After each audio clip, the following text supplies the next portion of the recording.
It was a beautiful summer day in San Francisco, the kind of day that makes you feel alive, with the sun shining brightly and the city bustling with energy. The streets were filled with people enjoying the weather, and the parks were packed with families having picnics and children playing. The iconic Golden Gate Bridge stood majestically against the clear blue sky, a symbol of the city's enduring charm and beauty. The sky was a bright blue with not a cloud in sight. It was as if the heavens had opened up to reveal their most perfect shade of blue, a color so vivid it seemed almost unreal. The air was crisp and clean, carrying the faint scent of the ocean breeze that drifted in from the bay. It was the kind of day that made you want to take a deep breath and savor the moment. The sun was shining, and a gentle breeze was blowing. The warmth of the sun's rays was tempered by the coolness of the breeze, creating a perfect balance that made the day feel just right. At the airport, the runways glistened under the sunlight, and the planes gleamed as they taxied to and from the gates. It was a scene of organized chaos, with ground crews working efficiently to keep everything running smoothly. It was the kind of day that makes you want to be outdoors, enjoying the weather. People were out and about taking advantage of the beautiful day. Some were walking their dogs, others were jogging or riding bikes. Near the airport, travelers were arriving and departing, their faces filled with excitement and anticipation. It was a day full of promise and possibility. At San Francisco International Airport, planes were landing and taking off like clockwork. The airport was a hive of activity, with flights arriving from and departing to destinations all over the world. The control tower was a hub of coordination, with air traffic controllers guiding each plane safely to its destination. It was a well-oiled machine, a testament to the skill and dedication of everyone involved. Passengers were arriving from all over the world, eager to experience all that the city had to offer. Some were here for business, others for pleasure. There were families reuniting, friends meeting up, and solo travelers ready to explore. The arrivals area was a scene of joyful reunions and heartfelt goodbyes, a place where stories began and ended. For the air traffic controllers, it was a normal Saturday. They were used to the constant flow of planes, the steady stream of radio communications, and the responsibility of ensuring that every flight was safe and on time. They worked with precision and focus, their eyes trained on the screens in front of them, their hands moving deftly over the controls. They had been doing this job for years, and they had seen it all. From routine flights to emergency situations, they had handled it with professionalism and calm. They knew the importance of their role, and they took it seriously. Each day brought new challenges, but they were always ready to meet them head-on. But on this particular day, something was different. There was a sense of unease in the air, a feeling that something was not quite right. The controllers noticed it first, a slight deviation in the approach of an incoming flight. They watched the screens intently, their senses heightened, ready to respond to any situation that might arise. An Asiana Airlines Boeing 777 was making its final approach. The plane was a familiar sight, a regular visitor to the airport. But today, something was off. The approach seemed a bit too steep, the descent a bit too fast. The controllers exchanged glances, their concern growing with each passing second.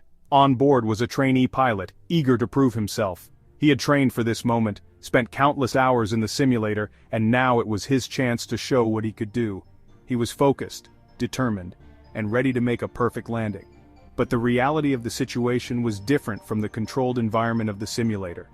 He had practiced this landing countless times in a simulator. In the simulator, everything was predictable, every variable controlled. But now, in the real world, there were factors he couldn't control, variables he hadn't anticipated. The wind, the weight of the plane, the pressure of the moment. It was all different. This time, it was the real deal. The runway was in sight, the plane was descending, and the trainee pilot was at the controls. He could feel the weight of responsibility on his shoulders, the eyes of the passengers and crew on him. He took a deep breath, focused on the instruments, and prepared to make the landing. The air traffic controllers watched closely as the plane lined up with the runway. They were ready to assist, ready to guide the pilot if needed. They knew the importance of this moment, the critical nature of a safe landing. Their eyes were fixed on the screens, their hands ready to respond. Everything seemed to be going smoothly. It was almost routine, almost. But in aviation, even the smallest deviation can have significant consequences. The controllers held their breath, the pilot focused on the landing, and everyone waited to see if this picture-perfect day would end as perfectly as it had begun. Asiana Airlines Flight 214 was packed. 307 souls were on board, a mix of seasoned travelers and wide-eyed tourists, families returning from vacations, business people heading to important meetings, young couples on their honeymoon, all were drawn to the allure of San Francisco. The mood on the plane was light. Passengers chatted amongst themselves, lost in their books, or dozed off to the gentle hum of the engines. In the cockpit, the atmosphere was focused. The captain, a veteran pilot with thousands of hours under his belt, kept a watchful eye on the instruments. Beside him sat the trainee, his face betraying a hint of nervousness mixed with excitement. Landing a massive Boeing 777 was no small feat. The plane had made the long journey from Seoul, South Korea, without a hitch. Now, as the California coastline came into view, a palpable sense of anticipation filled the cabin. The final descent had begun. The plane began its descent into San Francisco, a city known for its iconic landmarks and breathtaking views. The passengers on board were filled with a mix of excitement and anticipation as they prepared to land in one of the most beautiful cities in the world. The Golden Gate Bridge emerged, a majestic silhouette against the setting sun.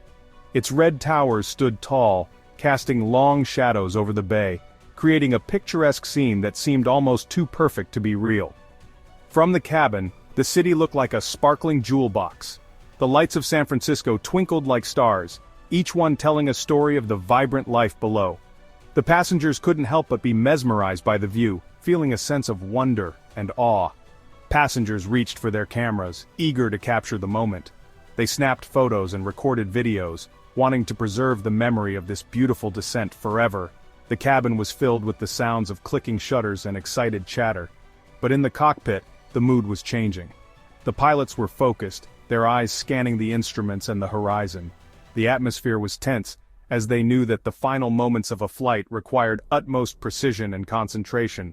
The trainee pilot, gripped by a sudden wave of self-doubt, started making small errors. His hands trembled slightly as he adjusted the controls, his mind racing with thoughts of what could go wrong. He had trained for this moment, but now, under pressure, he felt his confidence slipping away. The captain, sensing his co-pilot's unease, calmly took over the controls. He had been in similar situations before and knew that a steady hand and a calm demeanor were crucial. With a reassuring smile, he said, "I've got this. Just follow my lead." "Easy, son," he said, his voice steady. "Just breathe. We've got this." The captain's words were meant to instill confidence, to remind the trainee that they were a team, and that he was not alone in this. The trainee took a deep breath, trying to steady his nerves. The plane was approaching the runway too high and too fast. The captain's experienced eyes quickly assessed the situation, and he knew they needed to act fast to correct their descent. The runway loomed ahead, and there was no room for error. The captain's words were meant to instill confidence, but the situation was quickly turning critical. The tension in the cockpit was palpable, and every second counted. The captain's mind raced as he calculated their options, knowing that the safety of everyone on board depended on their actions. The air traffic controllers noticed the plane's erratic movements. Their screens showed the aircraft's altitude and speed, and they quickly realized that something was wrong. They knew they had to intervene to prevent a potential disaster. "Asiana 214, reduce speed and altitude," the controller's voice crackled over the radio. The urgency in his voice was clear, and the message was a lifeline for the pilots. They needed to act quickly to follow the instructions and stabilize the plane. The captain acknowledged, his brow furrowed. He knew that the controller's instructions were their best chance to correct their approach. With a determined look, he adjusted the controls, focusing all his attention on bringing the plane to a safe landing. The landing gear was deployed. The familiar sound of the gear locking into place was a small reassurance, but the pilots knew they still had a challenging task ahead. The plane needed to descend quickly and smoothly to avoid overshooting the runway. The plane was too high. The runway was approaching fast, and the pilots had to make rapid adjustments to their descent. The captain's hands moved with precision, his years of experience guiding his actions as he worked to bring the plane down safely. The runway was rushing towards them. The pilots' hearts pounded as they focused on the task at hand. Every second felt like an eternity as they worked to align the plane with the runway and reduce their speed. Something was wrong, very wrong. The indicators in the cockpit flashed warnings, and the pilots knew they were facing a critical situation. Their training and instincts kicked in as they worked together to troubleshoot the problem and ensure the safety of everyone on board. The air inside the cockpit crackled with tension. Every breath the pilots took seemed to add to the palpable stress that filled the confined space. The captain's eyes darted between the various instruments, each one telling a part of the story that was unfolding at an alarming pace. Sweat trickled down his forehead, a testament to the high stakes of the situation. The co-pilot, equally tense, kept his hands steady on the controls, his mind racing through emergency protocols and checklists. Warning lights flashed, painting the instruments in an angry red glow. Each flash was a reminder of the critical situation they were in. The cockpit, usually a place of controlled precision, now felt like a battleground. The red lights were not just warnings, they were harbingers of the potential disaster that loomed ahead. The pilots knew that every second counted, and the margin for error was razor thin. A high-pitched alarm pierced the air, a shrill siren song signaling imminent danger. The sound was relentless, cutting through the pilots' concentration like a knife. It was a sound they had trained for, but in the heat of the moment, it was a stark reminder of the gravity of their predicament. The alarm was not just noise, it was a call to action, urging them to respond with precision and speed. The plane was descending too fast, the ground rushing up to meet them with alarming speed. From the cockpit, the runway seemed to be coming up at an impossible angle, a blur of concrete and lights. The altimeter's needle dropped rapidly, each tick a countdown to impact. The pilots could feel the gravitational forces pulling them down, adding to the already intense pressure. They had to act quickly to avoid a catastrophic landing. The captain wrestled with the controls, his face a mask of concentration. His hands gripped the yoke tightly, knuckles white with the effort. Every muscle in his body was tense, his mind focused on the task at hand. He could feel the weight of responsibility on his shoulders, knowing that the lives of everyone on board depended on his actions. The co-pilot mirrored his intensity, their teamwork a silent communication honed by countless hours of training. "We're coming in too hot!" the co-pilot shouted, his voice laced with panic. The words hung in the air, a stark acknowledgement of the dire situation. The captain nodded, his mind racing through possible solutions. They had practiced emergency landings, but this was different. The speed, the angle, the conditions, everything was working against them. The co-pilot's alarmed expression mirrored the urgency of their predicament. Outside the cockpit, passengers exchanged uneasy glances. The once calm cabin was now filled with a sense of foreboding. People clutched their armrests, their knuckles white with tension. Conversations had ceased, replaced by a heavy silence that spoke volumes. Parents held their children close, trying to offer comfort in a situation that felt anything but safe. The flight attendants, trained to maintain calm, moved through the aisles with forced smiles, their own anxiety barely concealed. The sense of excitement had evaporated, replaced by a knot of fear in the pit of their stomachs. The passengers' faces told the story, wide eyes, furrowed brows, and lips pressed into thin lines. The fear was contagious, spreading through the cabin like wildfire. Each jolt of turbulence, each change in engine pitch only heightened their anxiety. They were all too aware that something was very wrong, and the uncertainty was almost unbearable. The once gentle hum of the engines now roared, the plane vibrating with the strain of the pilot's desperate maneuvers. The sound was deafening, a constant reminder of the battle being fought in the cockpit. The vibrations shook the cabin, making it hard for passengers to remain seated.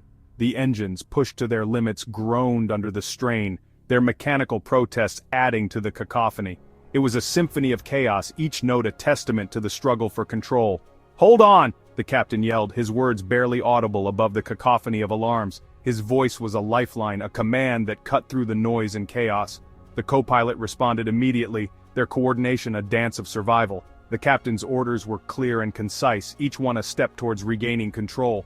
The noise was overwhelming, but their focus was unwavering. They had trained for this, and now their training was being put to the ultimate test.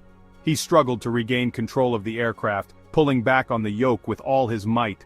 The resistance was immense, the plane fighting against his every move, his muscles strained, his breath coming in short, controlled bursts. The co-pilot assisted, their combined efforts a testament to their training and determination. They could feel the plane responding, but it was a battle against time and physics. Every second was crucial, and they couldn't afford to lose focus. The plane's tail scraped against the tarmac, sending a shudder through the cabin. The impact was jarring, a physical manifestation of the struggle in the cockpit. Passengers felt the jolt, their fear spiking with the sudden contact. The pilots knew this was a critical moment. The tail strike could lead to a catastrophic failure. They had to stabilize the aircraft, and they had to do it now. The captain's hands moved with precision, his mind focused on the task at hand. This was not going to be a normal landing. The situation was far from routine, and the pilots were acutely aware of the stakes. The runway stretched out before them, a narrow strip of salvation. The plane's descent was erratic, each moment a test of their skill and resolve. The passengers braced for impact, their collective breath held in anticipation. The pilots' training and experience were being pushed to the limit, and the outcome was anything but certain.